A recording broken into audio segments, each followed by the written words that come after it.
Hey y'all, Scott here. Listen, I've come up with the perfect scheme to nab myself a copy of Super Smash Bros. Melee. All I have to do is waddle around, knock on as many college guys' dorms as I can, hollering, "Did somebody order a pizza?" Little do they know, the only pizza I have is a hankering to steal a copy of Super Smash Bros. Melee. Hopefully I can at least nab one copy. I don't know what happened, I just kind of blacked out and here I am. Super Smash Bros., the series all about fighting as your favorite characters from a multitude of different video game franchises, mostly from Nintendo. Out of the handful of games released in the series, I think it's pretty easy to see which is the most popular to this day. And spoiler alert, let's just get this one out of the way. I am just no good at this game. Oh god. And with that being said, Super Smash Bros. Melee, the one everybody wants to put up right on the fridge. I think the best way to describe the first Smash Bros. On Nintendo 64 was there was nowhere to go but up. It was a great game, but the concept of Smash Bros. Could be so much more. More characters, more stages, more modes, more collectibles, better mechanics. Melee is when the Smash Bros. Series really started to grow some hair on its chest. So much of what we love about the series today can be traced back to this game right here. The development of Super Smash Bros. Melee can be traced back to as early as May of 1999, with the series director Masahiro Sakurai telling others that there will be a Smash Bros. Game on the GameCube. By July of that year, he worked out a development plan in private, even without a GameCube development kit, as they didn't exist yet. The game's development took 13 months at HAL Laboratory, and Sakurai described his lifestyle as destructive during this time period, taking barely any time to rest. 13 months is an insanely quick development time, especially when you compare how drastic of an improvement Melee is to the first game. The game was officially fully unveiled to the public at E3 2001, showcasing the game's intro movie and later the initial roster of playable characters. Melee later released in late 2001 in both Japan and North America, with Europe getting the game in spring of 2002. Oh man, this box art. In my opinion, this is one of the least interesting boxes the series has had. Ever. I think it does a better job conveying what the game is all about compared to the Nintendo 64 one. I mean, come on, most of the characters are facing the other way or covered up by the 64's box layout, but this just looks like a screenshot from the game, nothing special. The Japanese box, in comparison, way cooler. Also, anybody else find it weird that Melee was rated T for teen? I know Brawl was too, but it's just weird seeing a game with Mario, Kirby, and Pikachu in it that's recommended for ages 13 and up. Man, look at all the features this thing touts on the back. The characters, stages, secrets, trophies, epilepsy, this game has it all. First impressions are always key, and Super Smash Bros. Melee hits it out of the park.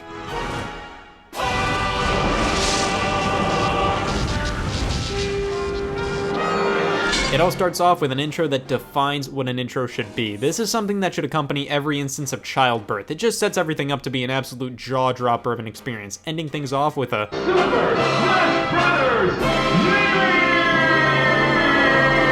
First things first, we gotta talk about the characters. The roster this time around has been more than doubled compared to the 12 in the first game. Melee offers a solid 26 characters, with everybody from the original returning. The newcomers in this game are mainly here filling out representation of Nintendo's biggest series. We get new Mario, Zelda, and Pokemon characters with a few others thrown in there. Peach, Bowser, and Dr. Mario join the series alongside Ganondorf, Young Link, and Zelda, who can transform into her alter ego Sheik, who has a completely different moveset, and Mewtwo and Pichu are thrown in there as well. Falco comes in from Star Fox. Marth and Roy make their Smash Bros. Debut hailing from the Fire Emblem series, which was Japan only at the time of Melee's release, and two retro throwback characters, the Ice Climbers and Mr. Game & Watch. There is so much to love about the new characters introduced in Melee. I mean, Ice Climbers are such a unique and obscure pick. The inclusion of Fire Emblem characters helped yank the series out of Japan. Mr. Game & Watch, get out of here! However, we have to bring this up. 6 of the 14 new characters we got are clones of other characters. Dr. Mario is a clone of Mario, Young Link,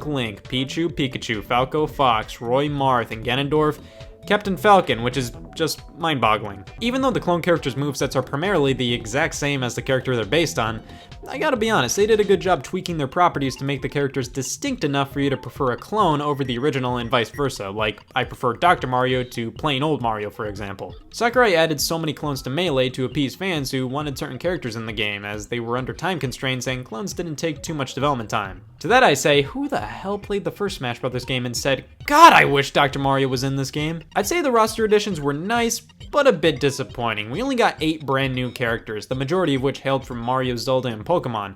Not a ton of variety, but all is forgiven when we see the sheer amount of what else Melee brought to the table. The stage selection has been amped up to the highest degree. 29 stages, with only 3 being brought back from the first one. The hazards in these stages are way more prevalent than they were in the Smash 64 stages, but come on it, Pokemon Stadium, Temple, Green Greens, Great Bay, just to name a few.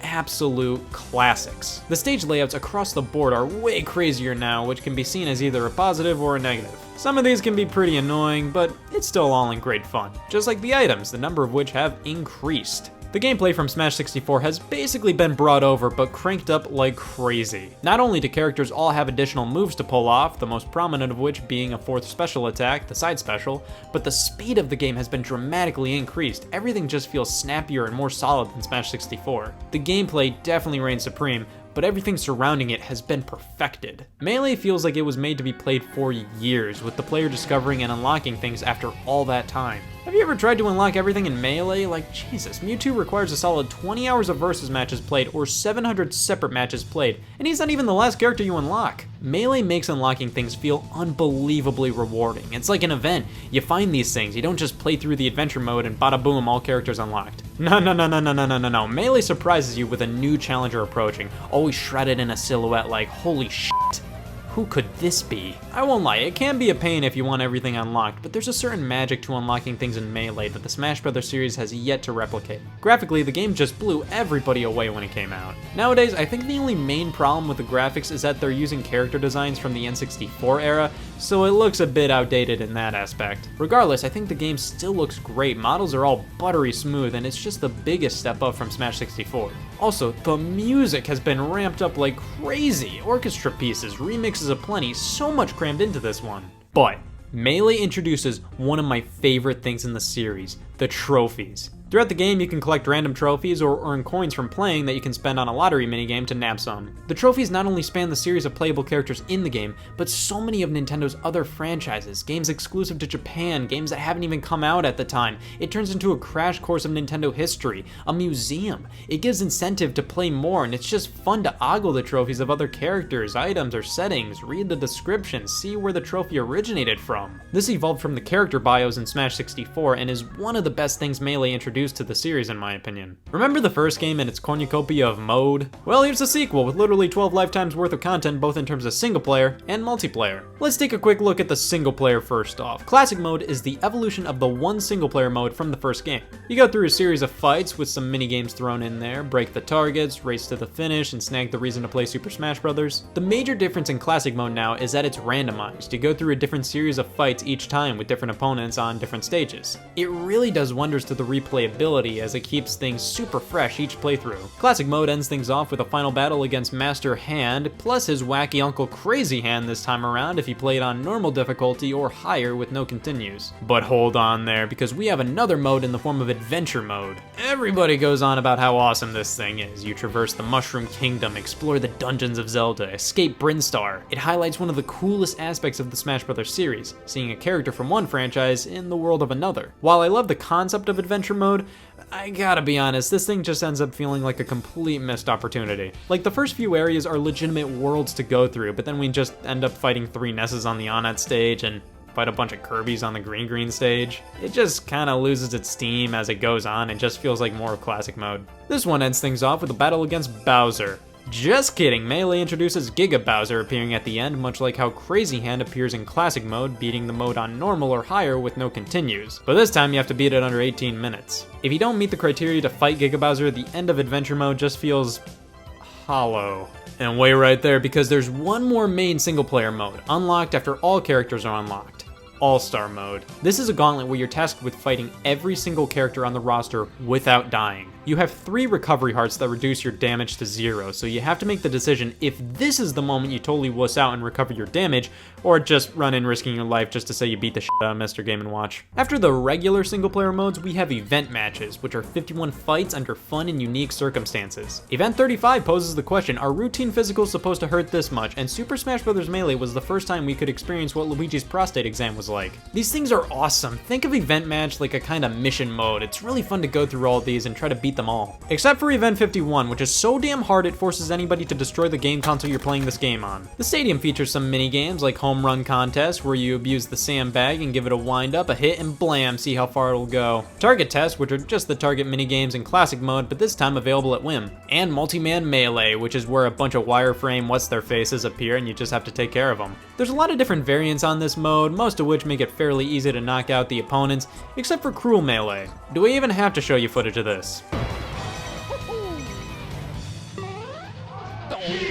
That was unnecessary. That training's here too, but let's move on to all the different multiplayer modes. Versus mode entitles us to the multiplayer mayhem Smash Bros. Is known for. Up to 4 players duke it out as their favorite Nintendo characters trying to knock each other off the screen. There's still stock and time battles, but now we see the addition of coin and bonus matches as well. Coin battles are fighting for the most coins before time runs out, and yes, the appropriate response is one person clapping in a sea of thousands. And then bonus matches. I guess they're based on the points you'd get in, say, classic mode for doing skillful things, but now it's how the game determines who wins.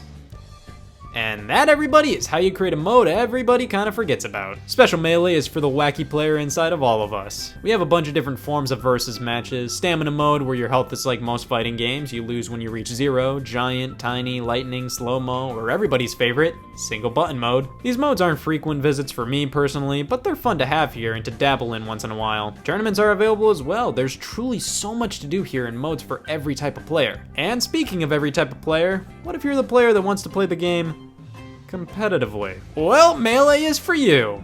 By accident. So many of Melee's more advanced techniques derive from oversights of the game's mechanics. For example, one of the most well-known techniques in Melee is called wave dashing. I don't know anything about how to do this, so I wrote down some tips on my hands, except they're hard to read while holding the controller. Alright, I think I'm finally ready to attempt a wave dash. Here we go.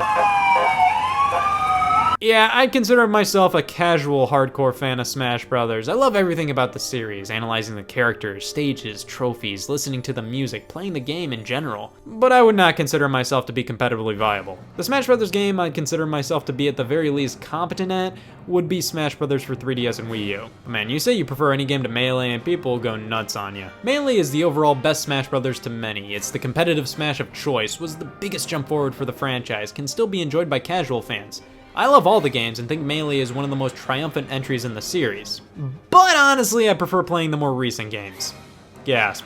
Ooh, look at me, I'm Super Smash Bros. Melee. Everybody loves me and says I'm the best Smash Brothers. Everybody loves picking on Brawl. Listen, I love me some Super Smash Bros. Brawl, and if you want a reason for that, I'm a pussy! Come on, Brawl was a good game. Competitively, yeah, blew, but it was still incredibly well made and loads of fun. Don't take it the wrong way, I got into Brawl way more when it came out. I played Melee at friends' houses a few times, but didn't own it and play it a lot until a few years ago. And hey, I love this game, but the nostalgia I have with Brawl, plus its sheer amount of content and fan service, will always make it the one I prefer personally.